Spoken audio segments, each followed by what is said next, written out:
मेरा एक सवाल है, आपको एक अमृत का घड़ा मिल गया। क्या मिल गया? अमृत का घड़ा। अमृत का घड़ा मिल गया। सबसे पहले किसको पिलाओगे? अपने को। बोलो। अपने को। अपने में सबसे पहले किसको? जो नजदीकी रहेगा। हैं? नजदीकी। अपने फैमिली। सबसे पहले खुद पिएंगे, ठीक है, तो खुद तो ज्वाइन हो ही गए। और फिर बीवी को पिलाएंगे, बच्चों को पिलाएंगे, ठीक है। फिर तो बीवी बच्चों की आईडी लगा दिया, ट्राइपॉड बन गया। फिर क्या किसका बनाएंगे? अपने रिश्तेदार को पिलाएंगे। किसको पिलाएंगे? अपने रिश्तेदार को। फिर बच गया तो फिर किसको पिलाएंगे? उनके रिश्तेदार के रिश्तेदार को पिलाएंगे, ठीक है। फिर अपने दोस्तों को पिलाएंगे। किसको पिलाएंगे? फिर बच गया तो उनका दोस्तों। फिर धीरे धीरे अपने पड़ोसी को भी दे देंगे, यार जाने दे यार, अगल बगल का है, टाइम पे काम आता है, इसको भी पिला देना चाहिए, आया ना। फिर पड़ोसी को भी पिला दिए। उसके बाद फिर हमारे जो दूर के दोस्त होंगे उनको हम फोन करेंगे, यार तेरा कोई अपना है तो पिला देना। यस या नो? जब अमृत मिला हम रिश्तेदारों को याद कर रहे हैं, जब बिजनेस मिला तो सबसे पहले किसको याद करना चाहिए? अपनों को। यहाँ लिस्ट किसकी बननी चाहिए? जिन जिन को अमृत पिलाने के लिए सोचे हो ना, सबसे पहले लिस्ट उन्हीं का बनाना। लोग गलती क्या करते हैं, बिजनेस में आने के बाद सब करते हैं, अपनों को छोड़ देते हैं। कोई मरता है तो खाने के लिए आता कौन है? अपने। बर्थडे में आता कौन है? शादी हो तो आता कौन है? जब मजे अपने ले रहे हैं तो काम में साथ कौन देगा? तो लिस्ट किसकी बननी चाहिए सबसे पहले? अपनों की। ये सिस्टम बोलता है। अब कई लोग बोलते हैं सर मेरे अपने सुनेंगे नहीं। अरे भाई तुझे कौन बोल रहा है सुनाने के लिए? अभी तो लिस्ट बनाने की बात चल रही है, अभी तो केवल डायरी में उनका नाम लिखने की बात चल रही है या ना? अगर आपने अपने किसी चाचा का नाम डायरी में लिख दिया, फलना चाचा, हरी चाचा, तो क्या होगा? हरी चाचा प्रकट हो जाएंगे लिस्ट में से। मुस्ताद है कि तूने मेरा नाम लिखा कैसे? ऐसा होगा क्या? नहीं ना। तो फिर क्यों डर रहे हो? लिखो ना उनका नाम। लोगों की प्रॉब्लम क्या? लोग बोलते हैं सर मोबाइल में लिस्ट है। मोबाइल का लिस्ट काम नहीं चलेगा, उस लिस्ट को अपनी डायरी में निकालना पड़ेगा। कहाँ लिखना पड़ेगा? डायरी में। अपनी डायरी में। कहाँ लिखना पड़ेगा? डायरी में। अपनी डायरी में। आदत बनाइए, ये है सिस्टम। सक्सेसफुल होना है तो सिस्टम को फॉलो करना पड़ेगा।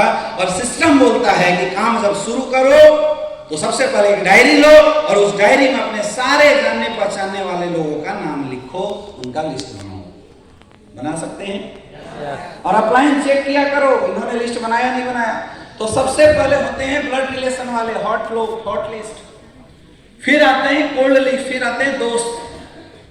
फिर कौन आते हैं? हमारे दोस्त यार।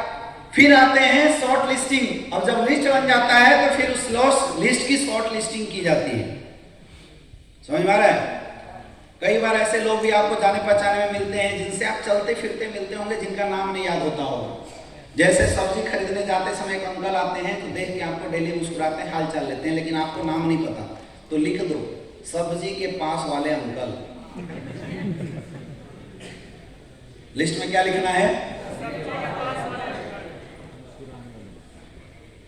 कोई अंकल है जो बड़ा खड़ूस है, जिसको देख के आपको डर लगता है, तो लिखो घूमने जाते समय मिलने वाला खड़ूस। इसी को बोलते हैं मेमोरी जॉगर, ताकि लोग आपको याद रह सके, इसलिए लिस्ट लिखा जाता है। समझ में आ रहा है? इसलिए लिस्ट को लिख के याद करना है। कई ऐसे लोग हैं जो आपके डेली लाइफ में आपसे मिलते तो हैं, लेकिन आपका कोई ज्यादा जान पहचान, अब आपको जान पहचान बढ़ाना है, इसलिए उन सारे लोगों का नाम लिख लीजिए। यहां पे एक फ्रेंड फॉर्मूला होता है, FRIEND। फ्रेंड, F का मतलब है फ्रेंड सर्किल। आपके जितने भी फ्रेंड सर्किल के लोग हैं सबका नाम लिखिए। R मतलब रिलेटिव, आपके जितने भी रिश्तेदार हैं सबका नाम लिखिए। समझ में आ रहा है? जितने भी रिश्तेदार हैं उन सबका नाम उस लिस्ट के अंदर लिखना शुरू कर दीजिए। E जितने भी इंप्लॉय हैं, आपके साथ काम करने वाले जितने भी लोग हैं, उन सबका नाम उसमें लिखना चाहिए। समझ में आ रहा है? N जितने भी नीडफुल लोग हैं आपके, जिनसे आप सामान लेते हैं, जैसे सब्जी वाला, जैसे डॉक्टर, जैसे लॉयर, जिनसे आप कोई ना कोई सामान लेते हैं जो जरूरत पे आपको काम आते हैं, उन सबका नाम लिखना शुरू कर दीजिए। समझ में आ रहा है? समझ में आ रहा है? ऐसे फ्रेंड्स फॉर्मूला होता है, याद कर करके बैठ के लिस्ट इत्मीनान से बनाना पड़ता है मेरे दोस्त। जिसके पास जितनी बड़ी लिस्ट होगी उसका उतना बड़ा बिजनेस होगा। समझ में आ रहा है? कई लोगों का क्वेश्चन होता है, सर ये लिस्ट क्यों बनाना? लिस्ट हमारा रॉ मटेरियल है। जब तक लोगों का नाम नहीं होगा तो आप प्लान किसको बताएंगे, आप प्रोडक्ट किसको किसको देंगे?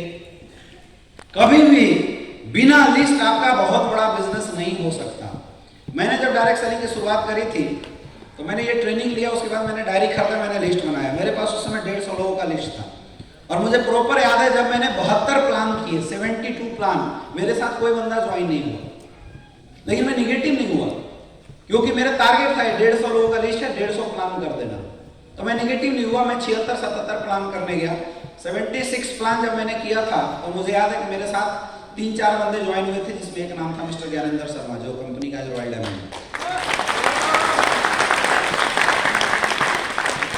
ये आदि सर मेरे 200-250 वाले लिस्ट में थे, मतलब 200 के बाद फिर क्या था, हम क्या शहर वाइज लिस्ट बनाते थे, पटना शहर के इतना लिस्ट, बनारस का इतना, यहाँ का इतना।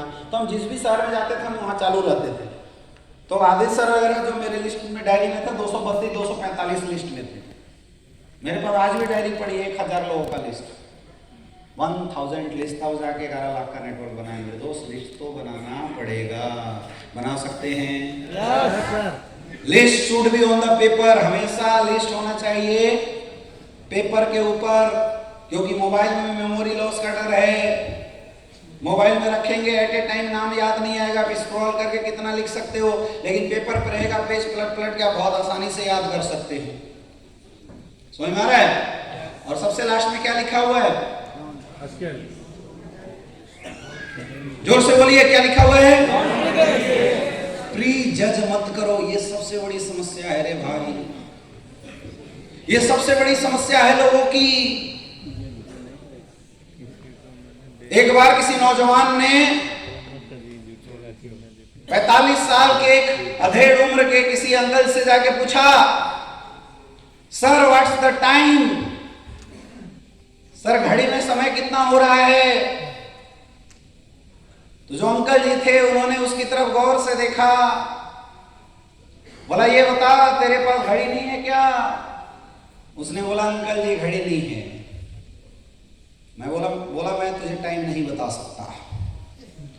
उसने पूछा अंकल जी क्यों? बोला देख, अभी तू मेरे से टाइम पूछ रहा है, अगर मैंने तुझे टाइम बता दिया तो फिर तू मेरे घर का पता पूछेगा, तू ये पूछेगा मैं कहाँ रहता हूँ, फिर मुझे तुझे अपने घर का पता बताना पड़ेगा। अगर मैंने तुझे घर का पता दे दिया तो फिर तू मेरे घर पे आएगा। अब तू मेरे घर पे आएगा तो मेरे घर में एक जवान बेटी है, तू उससे मिलेगा। अब जब तू उसको देखेगा वो भी तुम्हें देखेगी, दोनों में आंखें चार हो जाएगी, दोनों प्यार कर बैठोगे। अब उसके बाद जब तुम दोनों में प्यार होगा तो फिर तुम मेरे पास आओगे कि अंकल जी आपकी बेटी से शादी करना चाहता हूं, और मैं ऐसे इंसान के साथ अपनी बेटी का शादी नहीं कर सकता जिसके पास घड़ी ही ना हो।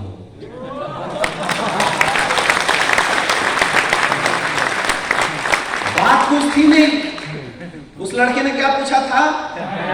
टाइम। लेकिन अंकल ने क्या गेस करना शुरू किया? हम लोग भी ऐसे ही होते हैं। हम जब इस बिजनेस में आते हैं तो हमारा अपलाइन बोलता है लिस्ट बनाओ, हम नाम लिखने लगते हैं रामू चाचा।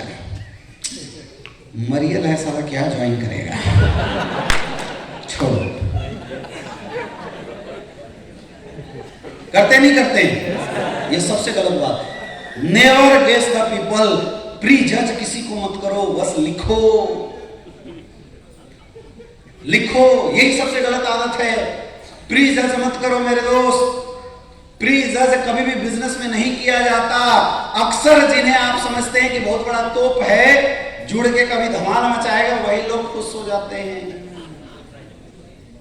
और जिनको आप समझते हैं कि ये मरियल है क्या ही करेगा, वही लोग इस बिजनेस में धमाल मचा देते हैं। इसलिए नेवर प्री जज, कभी किसी को प्री जज मत कीजिए, खास करके जब आप लिस्ट बनाते हैं। अब कोई देखता है श्याम चाचा करोड़ों का बिजनेस है, जुड़ेगा। मैंने अक्सर देखा लोग किसको टारगेट करते हैं, जो उनसे कमजोर हो। कलुआ, अच्छा इसको तो आराम से कुछ बोलेगा नहीं तो लपट देंगे। करते नहीं करते, यही तो गलत है।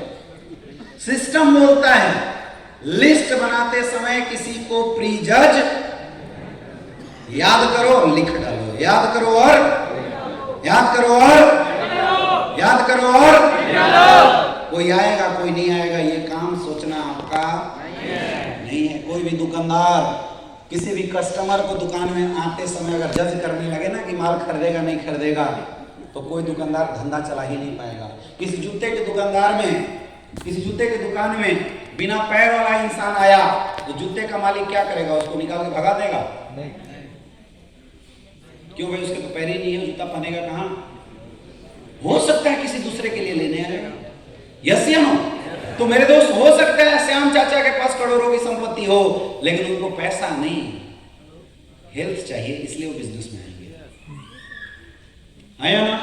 हो सकता है किसी के पास पैसे ना हो, लेकिन वो बेचारा पिछले 10 साल से अपना ट्रीटमेंट करवा रहा है, पैसे खर्च कर रहा है। आपको लगता है उसके पास पैसा नहीं है, लेकिन उसको पैसा नहीं, हेल्थ चाहिए, इसलिए वो आपके साथ ज्वाइन करेगा।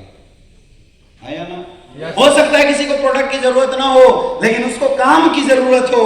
आपने बताया प्रोडक्ट की जरूरत नहीं है, लेकिन उधार लेके वो काम की शुरुआत करने के लिए आपसे प्रोडक्ट खरीदेगा और प्रोडक्ट बेच के पैसा कमा लेगा, इसलिए वो आपके साथ आ सकता है। सबकी प्राइमरी मोटिवेशनिंग फैक्टर जो होती है वो अलग अलग होती है। इसलिए हमें कभी भी लिस्ट बनाते समय लोगों को प्री जज करने की कोशिश नहीं